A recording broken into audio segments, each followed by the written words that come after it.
Hello and welcome to Skyline, ladies and gentlemen. I'm Dhruti Yatri. And tonight we are looking at series of developments that could directly affect Indians or other foreign nationals who are living, working, studying or building their future in the United States or Canada. Let me tell you that these are not just policy changes that are happening somewhere inside government offices. They can affect your job, your family, your savings, your travel plan and even your future in a foreign nation. So tonight, we are breaking down these 12 major developments one by one in a very simple way so that you understand. Let's begin with perhaps the biggest question for H-1B workers and American employers right now.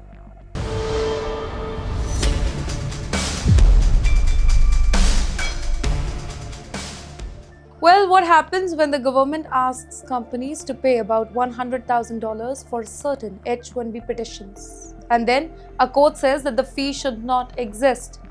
Well, that's exactly where the H-1B battle has reached today. The US Court of Appeals for the First Circuit has rejected the federal government's emergency request to pause a lower court ruling that had vacated the $100,000 H-1B payment requirement. And this is significant because the government had wanted to keep collecting that money while its appeal continued. But the court said no. Well, the dispute goes back to the case known as the State of California versus Mullen. A Massachusetts Federal District Court had ruled that $100,000 payment requirement imposed on certain new H-1B consular petitions was an unlawful executive mandate. In simple words, the court questioned whether the executive branch had the legal authority to impose such a massive financial burden, and that too without any clear authorization from Congress. In the meantime, the Department of Homeland Security challenged that whole decision. DHS asked the appeal court for an emergency stay. The government essentially wanted the fee collection to continue while the larger legal fight moved forward. But the First Circuit rejected the request. The court found that the government had not demonstrated a strong likelihood of succeeding on the merit. And yes, that brings us to the bigger constitutional question tonight. How far can the executive branch go when immigration policy comes with a lot of financial consequences? Well, the court's reasoning, as described in the resources, is that major financial burdens of this kind require clear congressional authorization under immigration law. The government had pointed to provisions including Section 212F and Section 215A. But the court did not accept those provisions as authority for creating a corporate entry charge of this scale. And yes, now comes another important development. Following the ruling, the Department of Homeland Security issued an update saying that although it strongly disagrees with the decision, well, it will comply with the court order. Now, for the H-1B workers, employers and the wider tech industry, this is more than a courtroom technicality, because the H-1B system is already one of the most closely watched immigration pathways for skilled foreign workers. And yes, when the cost of hiring or transferring foreign talent suddenly moves to tens of thousands of dollars, companies have to rethink their decision. Should they hire? Should they transfer? Should they sponsor? Or should they move the role elsewhere? This is the real battle behind the headline. And for Indians in particular, every change in H-1B system, it can have consequences, and that too far beyond immigration paperwork. Because the next story is about something even more personal: your money. That's right, if the H-1B battle is about the cost of entering America, then the next fight is about the cost of sending that particular money back home. Ladies and gentlemen, for millions of Indians who are living in the United States, sending money home, it is not just some unusual financial transaction. It is part of daily life. Money goes home for parents, for family expenses, for education, for home loan payment, for investment, for emergencies. But what if every time a non-US citizen sent money abroad, the transaction came with an additional 3.5% federal excise tax? Well, that is the proposal at the center of this story tonight. According to Times XP's resources, legislative provisions associated with the one big beautiful bill act that would impose about 3.5% levy on certain international money transfer made by non-citizens. And that distinction, it is extremely important because the proposal is described as being based on citizenship status rather than simply whether somebody is a US tax resident or not. And who could this affect? Everyone. That's right, H1B workers, H4 dependents, L1 workers, O1 visa holder, F1 international students, OPT and STEM OPT graduates, along with the green card holders who have not yet become US citizens. In other words, somebody could be living and working in America for years, paying taxes in America and still potentially face this proposed levy if they remain a non-resident. Now, let's make the number very simple here. Suppose an H-1B worker sends about $100,000 every month to their family in India. Now, a 3.5% tax, it would mean another $35. $35 every month. That becomes $420 a year. Now, increase the amount.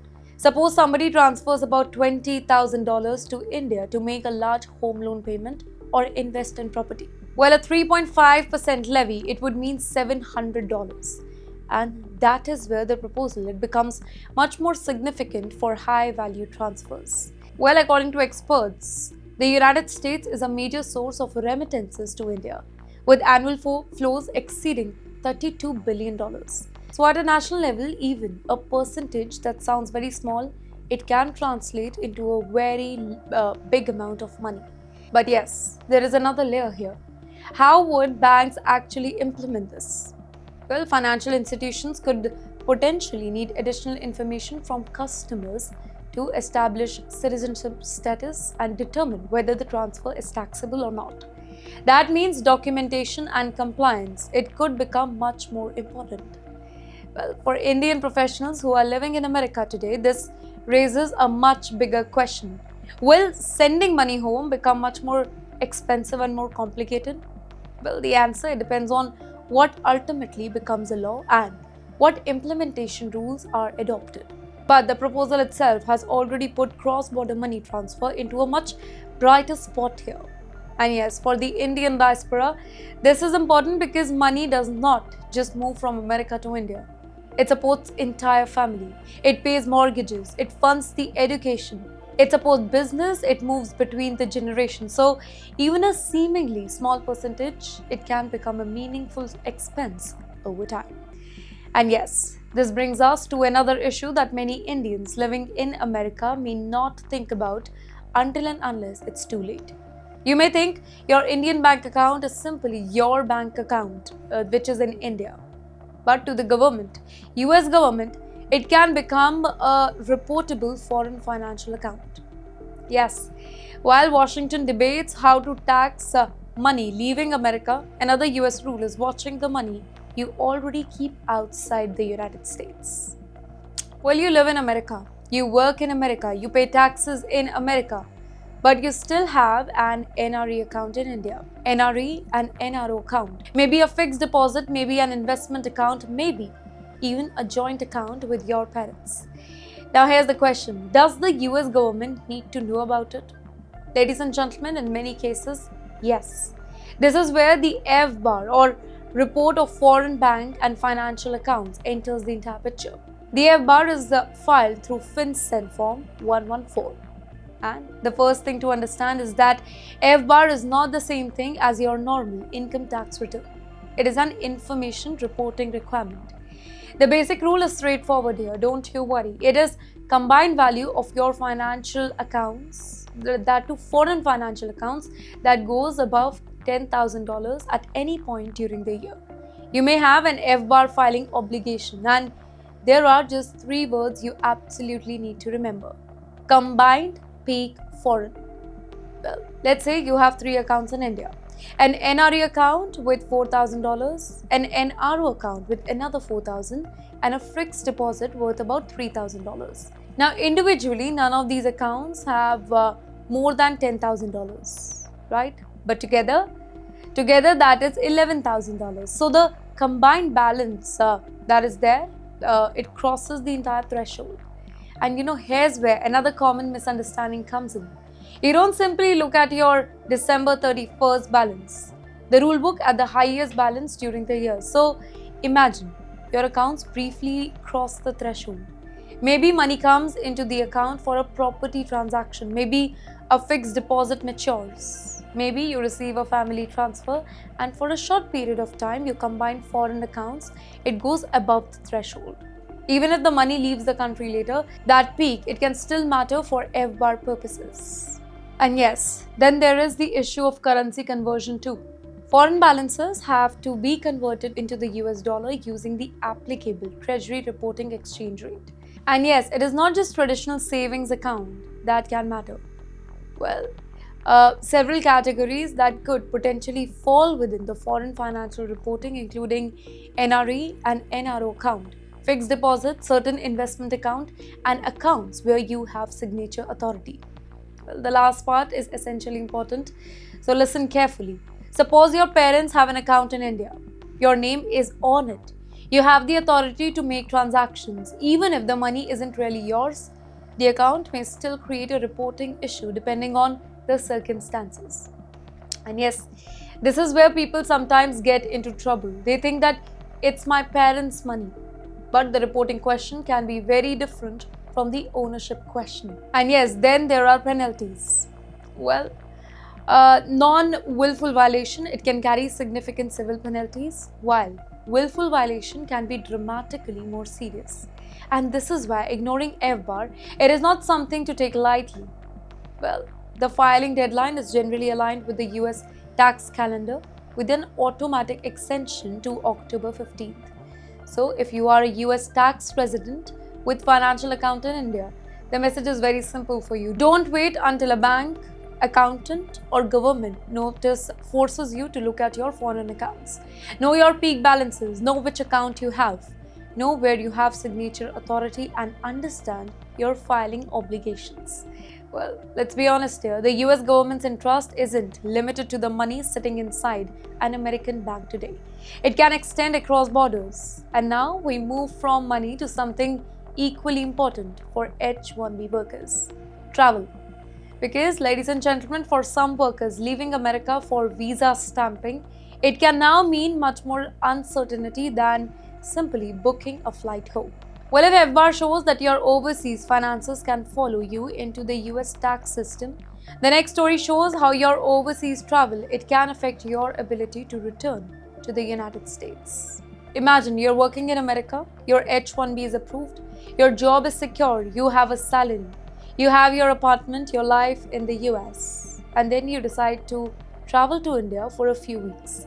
Maybe it is a family wedding, maybe you want to see your parents, maybe you simply need a break, and then you discover that your visa appointment has been pushed back by months. This is the problem we are going to discuss in our fourth story tonight. Well, a major wave of visa interview cancellation and postponement is affecting the H-1B and H-4 applicants. Appointments that were expected within weeks are in some cases being pushed much further in the near future. And the reason is connected to expanded screening and a digital footprint review. Under the enhanced process described in many reports, consular officers are reviewing applicants' public online presence, professional history, and other information before visa insurance. And that takes more time. More time per application means fewer interviews can be processed each day. And when the number of applicants remains high, the queue grows, right? This is where the entire problem becomes very real for an H-1B worker, because there is a major difference between having an approved H-1B petition and having a valid visa stamp for re-entry.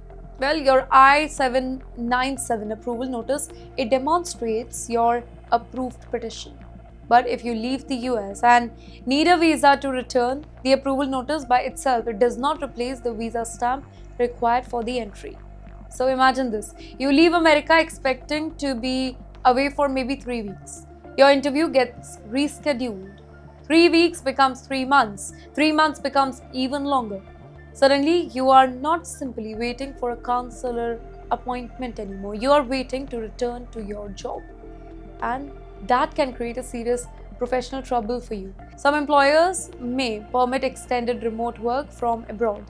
others may not.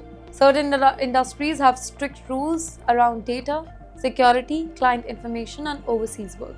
So, an employee who cannot return to the US could potentially face unpaid leave or employment consequences depending on the employer's policies and their circumstances. And yes, there is another complication here.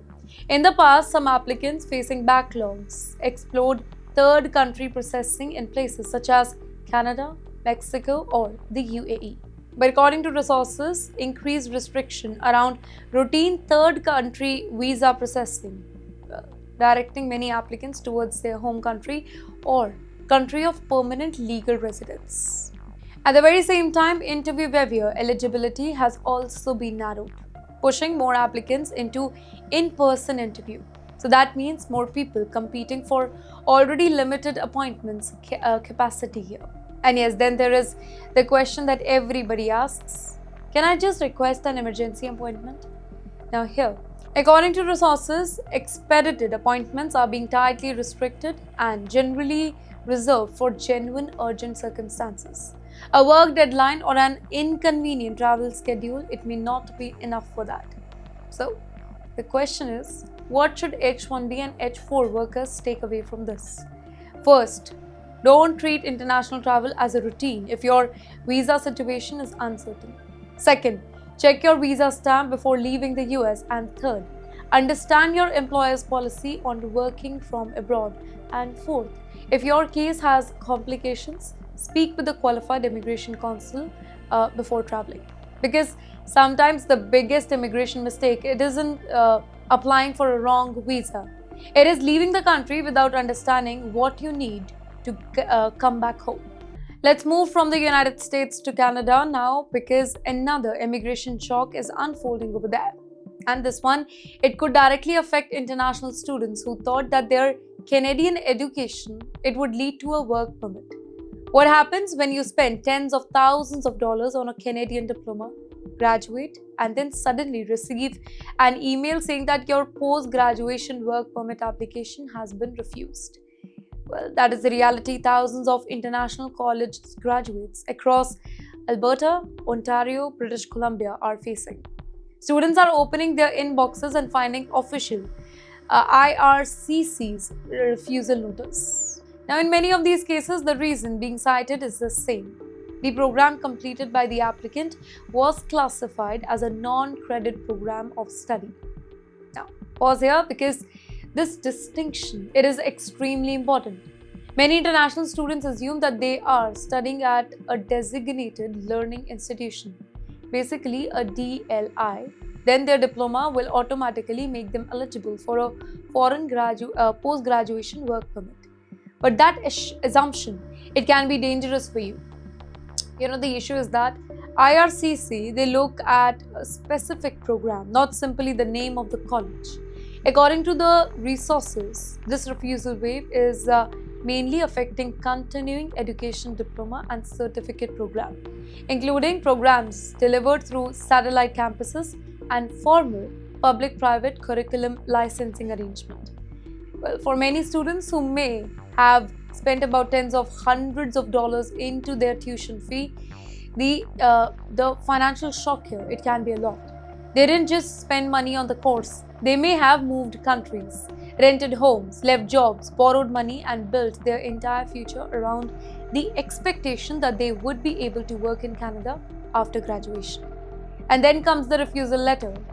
And according to many resources, once a PGWP application is formally refused, the applicant's implied status and legal authorization to work in Canada, it terminates on the day the refusal is received. That means a graduate who was working legally can suddenly find themselves in a completely different situation. So, how did this happen? Well, the story goes back to the changes made by IRCC to its public guidance.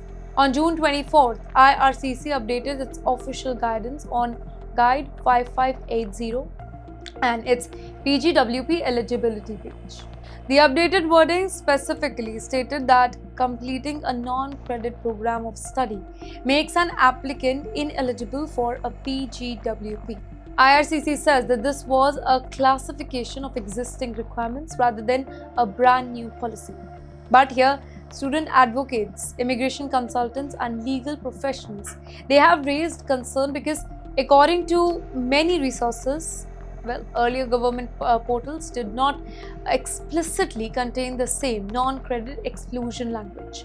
And that is creating a serious problem here. Why? Because some students are enrolled in these programs as early as 2024. They were told by recruiters, marketing material, and college enrollment information that their credentials would qualify them for a 3-year PGWP after graduation. So imagine being that student. You arrive in Canada believing that you have a clear path. Study, graduate, get a work permit, gain Canadian experience, and eventually build a long-term future there. But at the end of that journey, you discover that exact classification of your program may prevent you from getting the work permit that you expected.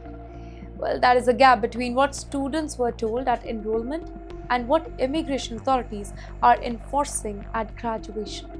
And yes, this is why students need to look far beyond the college's name. According to resources, emphasis that credit-bearing status matters here.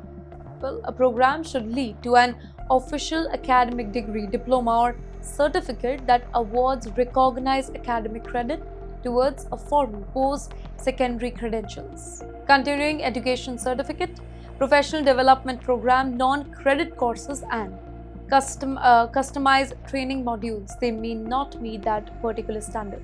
Even satellite and partner campuses, that can also create complications because program delivered at different locations may have different classifications. And yes, there are other changes too. Non-degree college diploma applicants face language requirement, with many resources identifying a minimum Canadian language benchmark of 5 across all 4 abilities, while university degree graduates require about CLB 7. Certain non-degree programs also face field of study restrictions tied to areas such as healthcare, STEM, trade, and agriculture.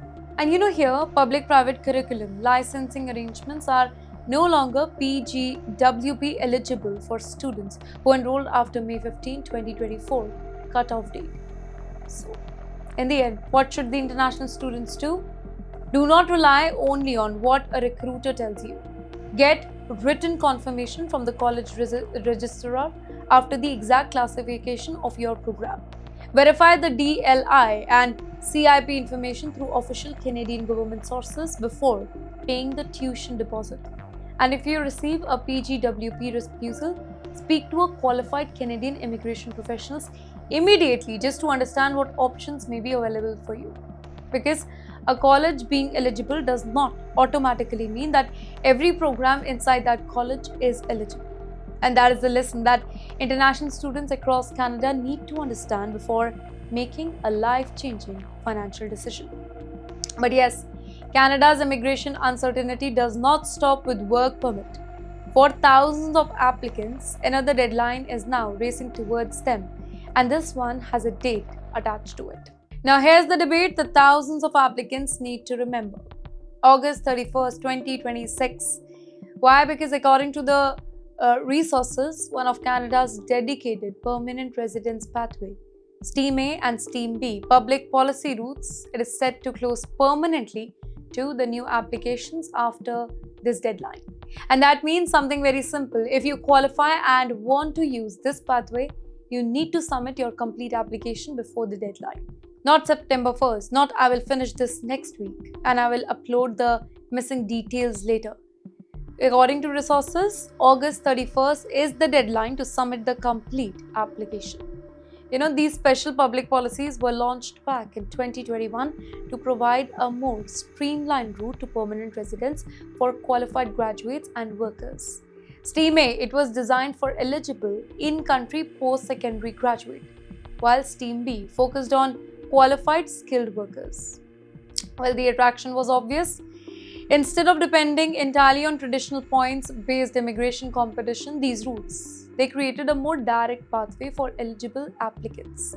But now that door is closing and the pressure is increasing because thousands of applications are already in the processing queue. More than 8,000 files remain in the queue, with processing timeline potentially stretching from 12 to 24 months. So if you are preparing an application right now, there is a very important distinction you need to understand. August 31st deadline is about submitting the application, not receiving the final decision. That means your application can still be processed after the deadline if it was properly submitted before the cutoff. But if you wait until September 1st, the application would be rejected without any review, and that could face applicants back into standard express entry or provincial nomination route, where competition can be much tougher. Now, let's talk about three major compliance traps here. Ladies and gentlemen, the first is language testing. Both streams require a minimum Canadian language benchmark, or also we can call it CLB, level 5 across reading, writing, listening, and speaking. So if you're planning to apply and still need your language test, don't assume that you can simply submit the application now and upload the result later. You need the official test results in hand by the deadline. The second issue is maintaining continuous legal status. Your temporary resident or work permit status, it really matters.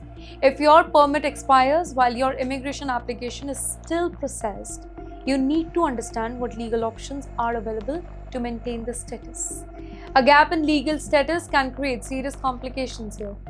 And yes, the third issue is physical presence. Applicants must be physically present inside the jurisdiction while the application is submitted. And yes, this is where the final weeks become extremely important, because immigration portals can become crowded. Payment system, it can experience problem. Documents can be missing. Language test appointment can become difficult to secure. And one small administrative mistake, it can turn into a major immigration problem. In fact, this Canadian deadline is a much larger global trend tonight. Western countries are tightening immigration pathways, while Asian financial hubs such as Hong Kong are trying to attract highly skilled workers through programs such as the Top Talent Pass scheme. But even there, compliance requirements are becoming stricter. Applicants are facing greater scrutiny over qualification, employment, income, and documentation. So, what is the larger message here? The global immigration system is changing. Governments are becoming more selective. They want highly skilled workers, every nation. But they also want stronger documentation, higher income threshold, verified qualifications, and strict compliance. So if 31st is relevant to you, don't treat it like an ordinary date on the calendar. It could be the closing date of an immigration pathway. Audit your whole document. Check your education records, confirm your language test, review your current immigration status, and understand what happens if you miss the deadline. Because in immigration, sometimes 24 hours, it can change an entire family's future. And yes, while immigration rules are tightening, another cross-border issue is creating friction between India and the US. This time over foreign donations and charitable funds. Let's shift from immigration to something that may affect Indian charities, schools, religious organizations, foundations, and even members of Indian diaspora sending money to India. A US-India diplomatic disagreement over India's proposed FCRA 2026 amendment has now entered the political spotlight. The Foreign Contribution Regulation Act, or FCRA, it governs foreign contribution coming into India. And according to many resources, the US Congressman Raleigh Moore, he publicly criticized India's proposed amendments, arguing that they could amount to a serious maybe strike on religious charities. India pushed back. India's Ministry of External Affairs stated that legislation concerning India's internal regulatory framework, it is a sovereign matter. And India's ambassador to the US, Vinay Mohan Kwatra, he issued a 5-point response addressing what New Delhi described as misleading narrative surrounding the proposed changes. The Indian government's position is essentially this. It is about regulation and transparency, not a blanket ban on the foreign funding. And India is not the only country that regulates foreign money, by the way. Well, let's point out to America's law, such as FARA and FATCA, as well as similar regulatory systems in Canada, the UK, or even European Union. You know what exactly is changing here? Let me explain it. One important point is that foreign donations are still permitted, but organizations receiving them must follow registrations and reporting requirements. Well, according to sources, the scale of foreign funding entering India's non-profit sector, it is a lot. Foreign money flowing to registered Indian organizations increased from about $1.2 billion in 2010 to more than $2.67 billion in 2025. So, ladies and gentlemen, the arrangement that foreign funding has simply been shut down, it does not match those figures. And then there is another issue. Let me ask you a question. What happens to the assets when an organization's FCRA registration is cancelled or surrendered? Well, according to the 2026 bill, it creates a designated authority to protect those assets and potentially restore them if the organization regains registration. Well, the government also says the law applies uniformly across religion and ideologies. That means faith-based welfare, healthcare, education, and religious activities can still receive foreign funding provided the receipt follows the registration rules. And yes, there is a specific protection for places of worship. If a license is cancelled, management of worship related property can be transferred to another FCRA registered organization of the same faith just to ensure worship to continues. Now, let's understand who actually needs to worry about this.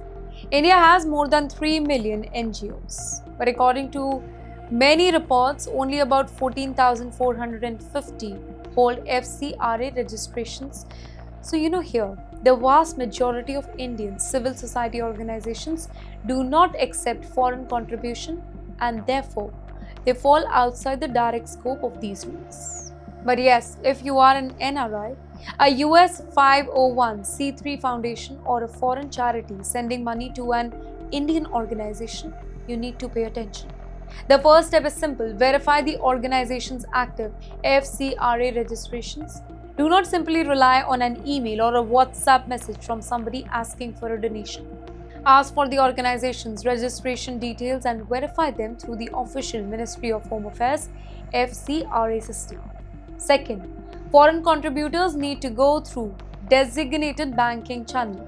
Well, the report specifically says that foreign contributors must be remitted to the organization's designated FCRA account at the State Bank of India's main branch in New Delhi. And third, understand the restrictions of sub-granting. Well, a receiving organization cannot simply take foreign funds and transfer them to another non-registered NGO. So, for diaspora donors, the message is clear. Giving money to India is not automatically illegal. But sending the money to the wrong organization through the wrong account or without checking the recipient's FCRA status, it can create serious complications for you.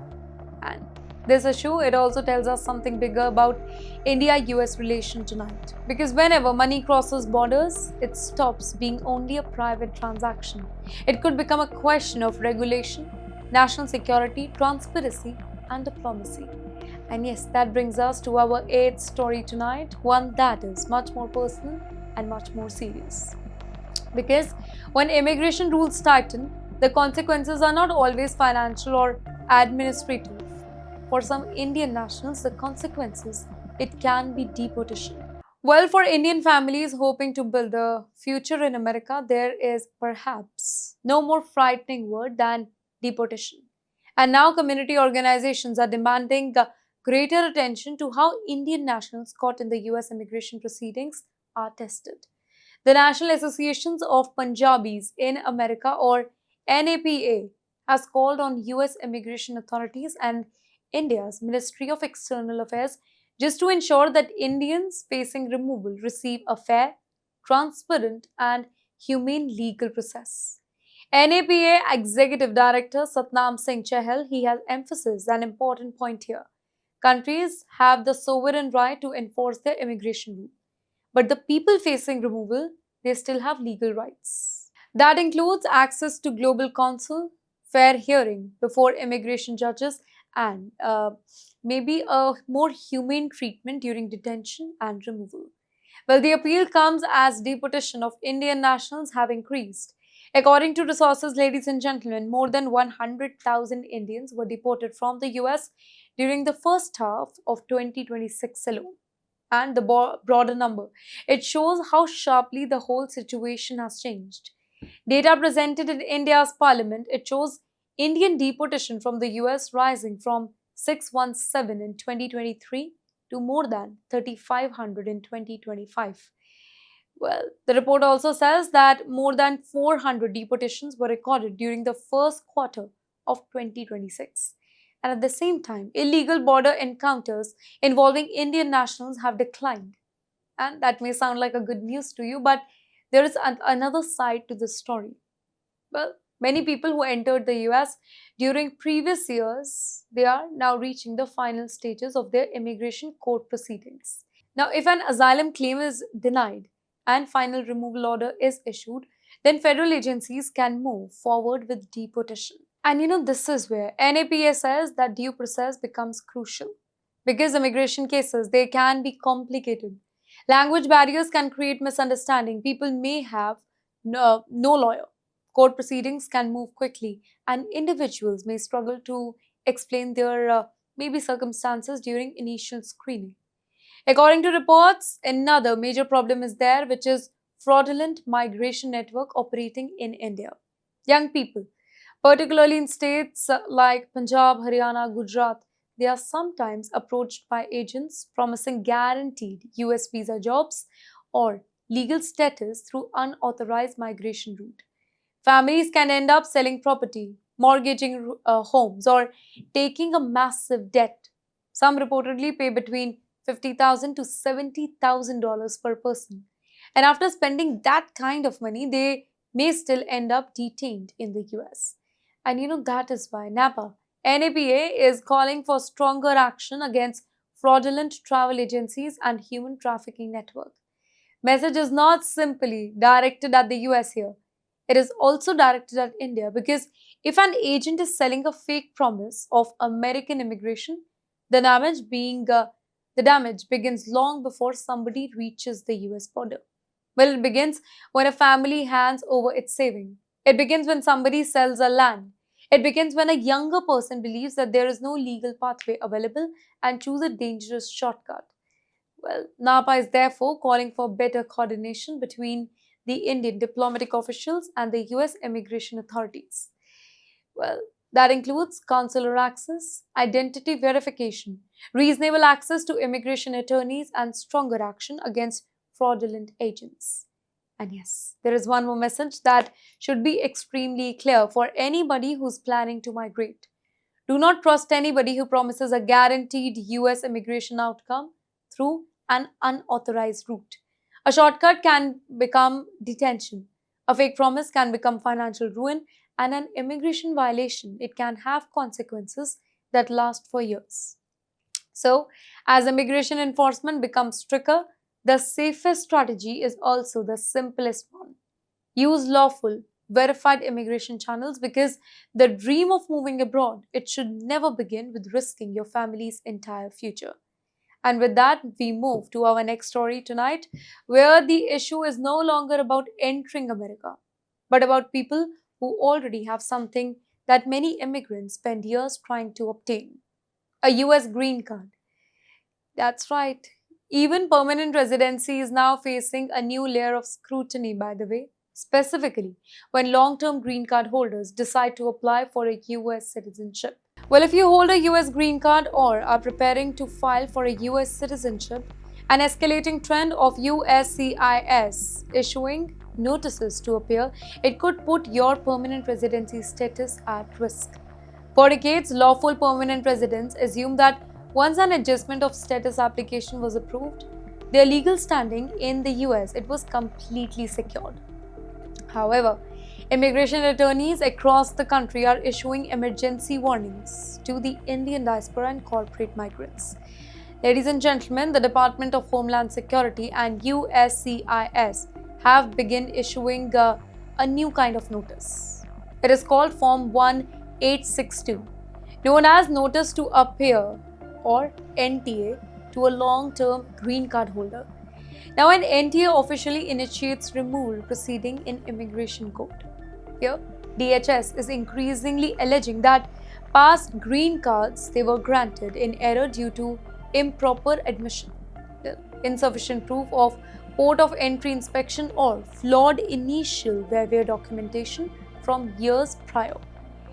Even individuals who have held permanent residency for 10 to 15 years are discovering that closed immigration files are being reopened and re-audited by federal agency. One of the primary catalysts triggering these removal notices is the Form N-400 filing for naturalization. When a green card holder applies to become a US resident, USCIS officials, they perform a comprehensive review of the applicant's entire immigration history, starting from their very first entry into the US. Well, if an officer identifies an administrative oversight made by immigration officials years ago, such as an incomplete inspection record, maybe conflicting statements during entry, or unverified secondary inspection document, DHS can argue that the initial green card was invalid. Well, instead of receiving naturalization oath date, applicants are served with a notice to appear and placed into formal proceedings to determine whether their underlying green card should be cancelled or not. In the meantime, international travel represents another high-risk scenario, by the way. Under the US immigration law, green card holders returning from abroad, they are generally not considered applicants for admission. However, if Custom and Border Protection officers they flag past immigration violation or extended absentees, they could decline to grant formal admission. Instead, CBP officers may enter the traveler under deferred inspection, or maybe they can grant temporary immigration parole. Being admitted on payroll instead of formal entry changes an individual's legal standing, making it significantly easier for DHS to institute removal proceedings and issue an NTA. So if you are a green card holder or you're planning to apply for a US citizenship, legal experts recommend taking 3 proactive steps to safeguard your status. Conduct full file audit. Well, request a copy of your complete immigration record through a Freedom of Information Act or FOIA request for filing any new application under USCIS. Verify port of entry proof. Ensure you possess physical documentation proving your original lawful admission into the country, such as paper I-94 record, entry stamp, or official travel receipt. Consult any consul before filing N-400. If you had any prior entry issue, maybe border waiver or extended stay abroad, review your file with an experienced immigration attorney prior to submitting your Form N-400. Let's summarize this. While holding a green card provides a significant right, federal organizations they are actively reviewing past files for any administrative error and status mistake here. Understand your complete immigration paper trail before applying for citizenship or embarking on extended international travel is essential to protecting your permanent residency in 2026. And yes, from immigration status, we now move to something that quietly affects almost every major financial decision in America: the bond market. Well, interest rate and the cost of borrowing. If you hold a US mortgage, plan to buy property, or work in tech, the $58 trillion on US bond market is sending a clear message about interest rate. While stock markets headlines often focuses on record highs, professional institutional investors pay close attention to the US Treasury bond market. The $58 trillion Treasury bond market, it is indicating that domestic interest rate, it may remain elevated for a longer period of time than expected. Despite public and political pressure on the Federal Reserve to implement rapid rate cuts, bond yields reflect present underlying economic pressure, including inflation expectations, federal debt insurance, and geopolitical friction. Well, when 10-year treasury yields remain high, then overall borrowing costs throughout the economy it stays firm, regardless of any short-term benchmark moves by central banks. Well, for non-resident Indians and corporate professionals living in the US, elevated bond yields directly impacts home ownership and real estate financing. US mortgage rates do not directly mirror the Federal Reserve's short-term funds rate though. Instead, they are the benchmarked against the 10-year US Treasury yield. So when bond yields rise or remain stuck at elevated level, then mortgage rates stay high. Maybe 10-year fixed mortgage rate remains elevated, reducing purchasing power for any home buyer. And also, refinancing waves stall. Homeowners who locked in higher fixed rates over certain period of time, they face longer wait for lower refinancing window. Then comes customer credit pressure, variable rate debt, including credit cards and personal loans. Well, that maintains a high interest burden on household budgets. Here the second major consequences on high bond yields, it falls directly on the tech sector. Silicon Valley giants and enterprise tech firms, they are spending hundreds of billions of dollars reconstructing a data center and digital infrastructure, and much of this massive capital expenditure, it is financed through corporate debt insurance. Now here higher treasury yields means corporate bond insurances must suffer higher coupon payout to attract the capital. As corporate borrowing costs rise, profit margins squeeze. Well, elevated interest expenses reduce net earnings even as the revenue grows. Cost-cutting initiative, that means tech firms face pressure to maintain efficiency through maybe headcount reconstructing and tighter hiring budgets. Then capital reallocation also affects. Well, speculative or lower margin tech projects risk being delayed or maybe cancelled in favor of high ROI infrastructure. So this bond market dynamic creates a complex environment for monetary policymakers and government fiscal planners here. Central bank leadership faces a delicate balance here. Well, lowering policy rates too quickly, it risks igniting inflation, while keeping rates high increases government debt serving cost and slows the economic growth. In the meantime, international intervention is also there, such as treasury actions to stabilize currency movement or manage the yields. Then comes volatility. Well, that highlights how global financial stability depends on the US debt market liquidity.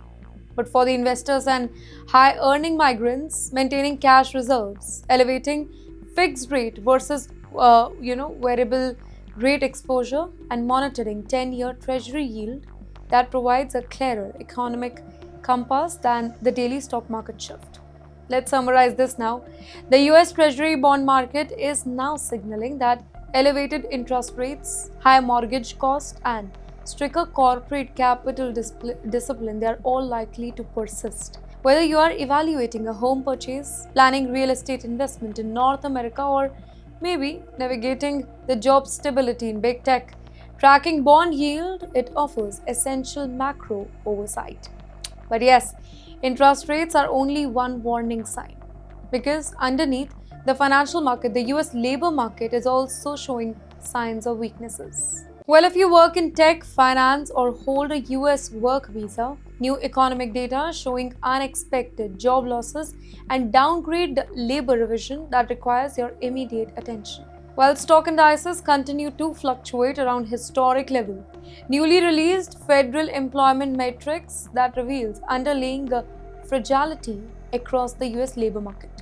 According to the official updates from the Bureau of Labor Statistics, the US economy experienced a net loss of 26,000 jobs in July, defying the Wall Street forecast that projected an additional 83,000 positions. Even more concerning for the market analysts is the massive downwards revision to previous year. Federal statistical agencies downgraded combined job growth for May and for June by 103,000 jobs, signaling that domestic employment conditions were significantly weaker mid-2026 than initially it was reported. Well, for Indian workers and corporate migrants, these revisions confirm that hiring freezes and silent reconstructing across major enterprise sector are actively slowing the re-employment window. While looking deeper into the industry breakdowns, it highlights where economic contraction is taking place. The retail sector, it shed about 19,000 jobs in July, while the financial service industry it cut about 14,000 roles. Even hospitality and service sector, which typically maintains strong summer hiring, that declined by 40,000 positions, signaling shifting consumer spending patterns. And additionally, the wage dynamics present an ongoing challenge for corporate workers here. Well, average wage growth it slowed to just 0.1% month over month, bringing annual wage growth down to 3.2%, with broader consumer inflation hovering about 3.5%. Well, here economists pointed out that 3.2% annual wage growth it represents one of the lowest wage expansion rates seen over the last 5 years. And yes, additional critical point that we need to know that now it is very important to note from the July data, which is quite noticeable shrinkage in total labor force participation. Well, since late 2025, approximately 2 million workers have exited the official active US labor force. Well, this decline it reflects early retirement, extended long-term unemployment, and foreign temporary workers returning home countries following the contract expiration or maybe visa limit. Ladies and gentlemen, for foreign professionals holding H-1B, L-1 or OPT status, a contracting job market introduces operational challenge. The 60-day grace period, that's a trap for them. Finding an employer willing to file an H-1B transfer within 60 days of a layoff, that becomes vastly more difficult in a declining job market. Then, perm to labor certification delays are also there. Corporate layoffs, they force the employers to pause or maybe restart the perm labor certification, extending green card processing limit. And yes, the wage scrutiny has also heightened. With wage growth slowing, well, USCIS and the Department of Labor are enforcing stricter prevailing wage requirement for the visa renewal. This weakening labor data, it places the Federal Reserve in a challenging policy position. Central bank leaders face competing priorities now. Maintaining elevated interest rate to combat the persistent inflation or cutting benchmark interest rate to prevent further economic slowdown. Well, for corporate techies, specifically Indians, these macroeconomic conditions that suggest that enterprise tech firms will continue forcing on capital efficiency, AI integration and offshore capability expansion in Indian Global Capability Centers, or also we can call it GCCs. Job mobility will remain constrained, making the internal career stability and continuous skill upgrading essential strategy point. In the end, the US labor market is experiencing a structural slowdown, marked by 103,000 downward job revision maybe and real wage erosion. If you are on a US work permit, audit your emergency financial reserve now. Maintain up-to-date compliance record with your employer and evaluate a backup visa strategy to protect your career stability in 2026. And when jobs, visas and incomes are under pressure, there is one more area that can bring even bigger consequences. Taxes, specifically when the IRS believes that personal and business monies that has been mixed together. That brings us to our last story tonight. Well, if you earn a high income, own a business, or manage complex tax filing in the US, a massive $18 million federal tax case involving a prominent Indian American doctor contains critical lesson about IRS enforcement and political lobbying. Ladies and gentlemen, in the realm of the US federal tax enforcement, the Internal Revenue Service and Department of Justice maintain zero tolerance for false income tax reporting and personal expense misclassification. Federal Election Commission records and DOJ court filing reveals that Florida-based retired gynecologist Dr. Krishna, he entered a guilty plea to filing false federal tax. Between 2004 and 2008, federal prosecutors proved that Krishna underreported his income by approximately $18 million, resulting in $6.3 million in unpaid tax obligation to the US Treasury. Well, according to the Department of Justice record, Krishna used corporate entities to pay for personal luxury expenses, including a custom mansion in Florida, interior designing work, and private tuition fee for his children. Well, these personal outlays were then improperly claimed on the US return as federal consulting and business repair expenses. Following the federal prosecution, well, Krishna paid about $11.8 million in back tax and penalties, served 2 years in federal prison. He completed 1 year of supervised release and he performed 200 hours of community service. Now, while Mr. Krishna completed his prison term, official filing shows that he is now actively pursuing a full US presidential pardon. Earlier in 2026, he submitted a formal petition to the Office of the US Pardon Attorney seeking clemency. If granted, a presidential pardon will legally restore his civil rights, including his right to vote in the US election, serve on the federal jury, and hold public office. However, new Federal Election Commission disclosures, they show that in June 2026, Krishna donated $1 million to Donald Trump's primary political action committee, MAGA.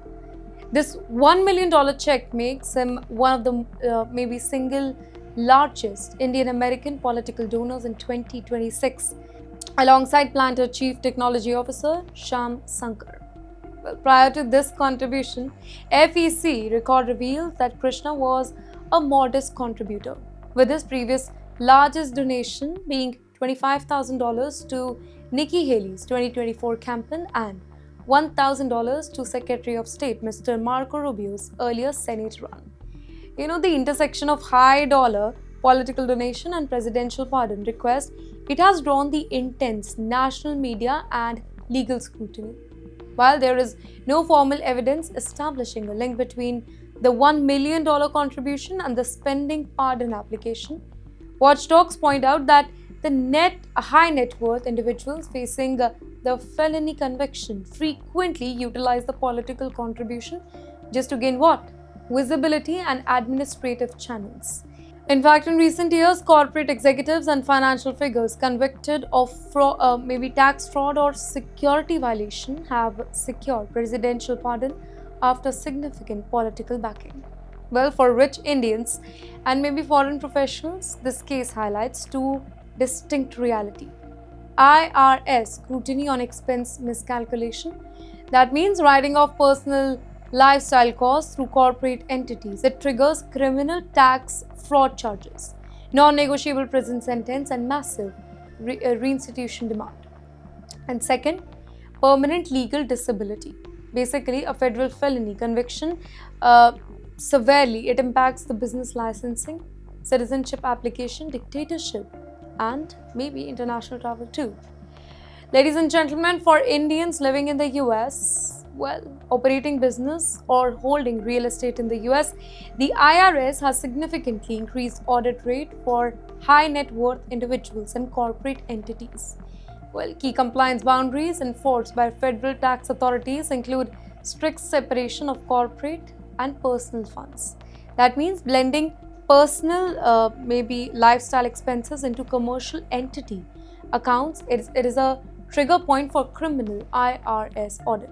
In the end, the $18 million tax fraud case resulting in 2 years of imprisonment, $11.8 million in total repayments, and $1 million political donation, it underscores the massive financial and legal consequences of non-compliance with the US tax law. For high-income NRIs, maintaining strict legal separation between maybe personal wealth and corporate accounting, that remains the ultimate defense against IRS liability. And ladies and gentlemen, that brings us to the end of today's Skyline. We begin with immigration battle, move through the visa rule, foreign bank account, remittance, Canadian work permit, permanent residency details, with the foreign donation, deportation, green card scrutiny, the US bond market, the labor market, and finally the IRS. And if there's just one common thread connecting all the 12 stories tonight, it is this. The rules are becoming more demanding and the cost of getting them wrong, it is being much higher.